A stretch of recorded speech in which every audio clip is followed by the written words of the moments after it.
Remember the Ghostbusters? Remember the feeling of awe and wonder and witty tongue-in-cheek humour between charismatic characters? Well, these new kids on the block bloody don't. So let's join them on the path of discovery and learn how their lineage is linked to the heroes that saved New York back in 1984 in Ghostbusters Afterlife. Hello there, you loose units, and welcome back to another episode of Spicy Boy Reviews. I'm, of course, your host, Andrew Isles. Yes, finally we get to review it. I finally got to see Ghostbusters Afterlife. I was very excited to see this movie, and here we are to review it. Of course, directed by Jason Reitman, the son of original film director Ivan Reitman. You could say that he's the right man for the job.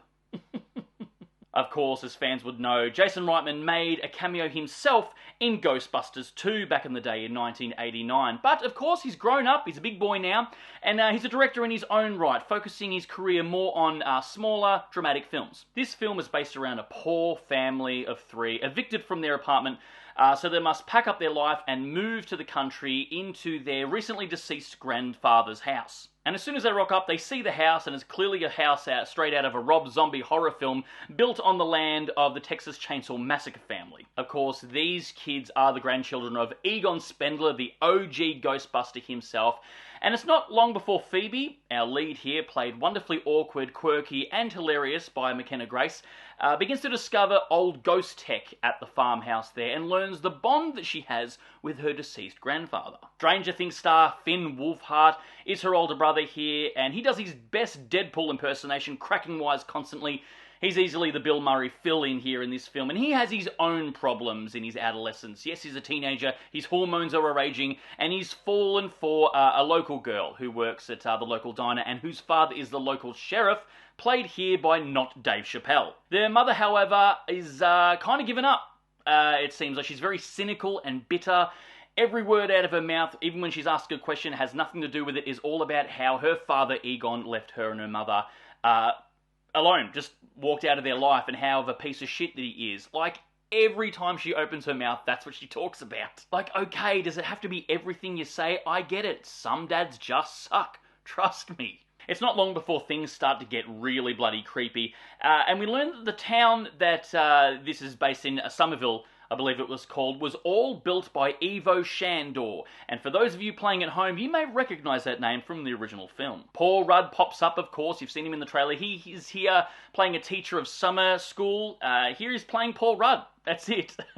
I love this guy. Everything he's in. He's so charming. He's the perfect actor that balances comedic and dramatic acting. He's great. I love him. And he is tailor-made and fit for this film. Another character I really like who popped up is a character called Podcast, who a young boy who befriends Phoebe, our lead here, who has a podcast. He talks about unexplained phenomena and conspiracy theories and stuff. Think of him as the love child of Joe Rogan and Alex Jones, just 1,000 times more cuter and uber amounts of charisma and charm. And of course, he's the comic relief. He's very, very funny. And it worked. He was really, really good. In saying that, all the kids in this film are fantastic.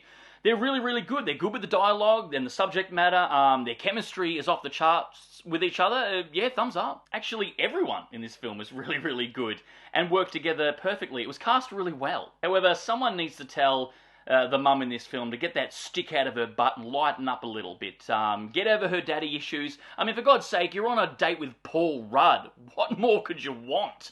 It is kind of a detective movie as well. The kids teaming up to do a bit of detective work and discovery and stuff like that, which works for this kind of film. They learn about the history of the town and what all the ghost tech is about and blah, blah, blah, blah. It's very sort of a classic 80s structured film, a la The Goonies and Monster Squad. The movie did hit the same beats structurally and story-wise of the original film, but it was twisted and modernised enough and freshened up that it felt exciting and fresh. The film was also generally creepy at times. It doesn't shy away from the scares, which is awesome. It's very, very Ghostbusters. They didn't kiddify the movie for younger viewers. It's almost like they were respecting the source material and handling the film with love, care, and support, instead of making a Nickelodeon neon vomit-inducing nightmare. It's shot beautifully. It's lit really well too. Every frame looks great. It's very Jason Reitman, so it feels like less of a comedy laugh out loud,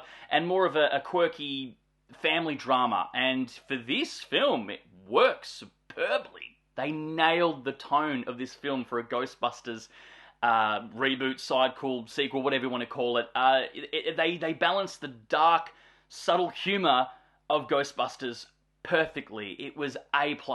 Of course, with the big bad of this film and the impending doom, it could be argued that it's just recycling the one from the first film. Yes, that's true, they are.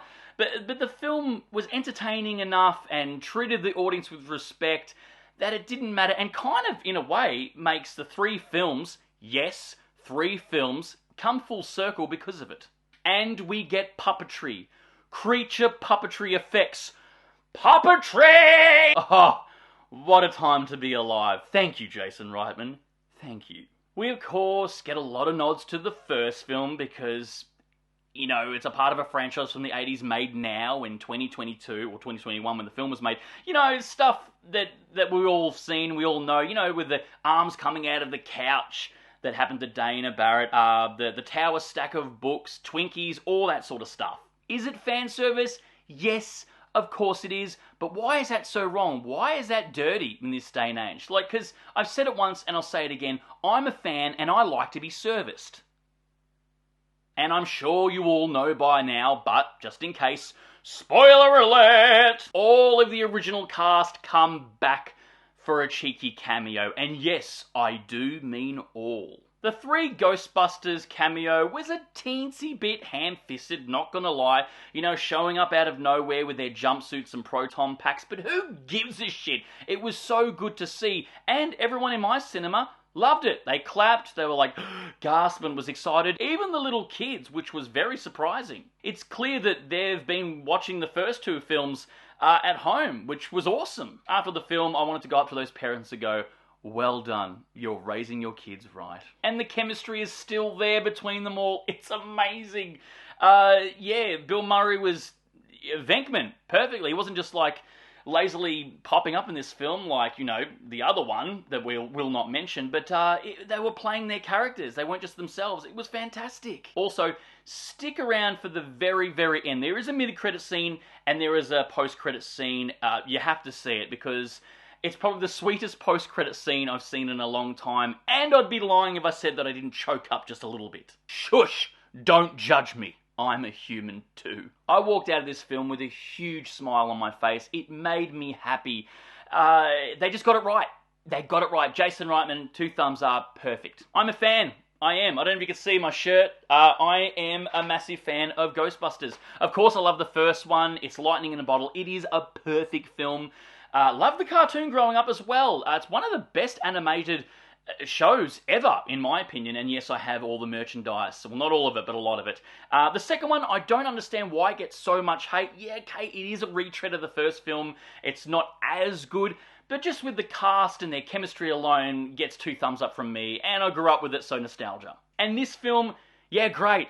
It's a great little epilogue to the original trilogy. I had a lot of fun. I chuckled many times. It was pleasantly funny, quirky. Yeah, what a good time. Guys, write down below, what is your favourite Ghostbuster property? I just mentioned a couple before. And the video game, which I have not played, but I heard that is very good as well and should be considered canon. And of course, if you made it this far into the episode, please give us a thumbs up because your love and support keeps us going because we bloody love movies and I assume you do as well. And of course, don't forget to hit that subscribe icon because we give out episodes weekly and we'll see you next week for the next review. And until then, stay spooky, kids.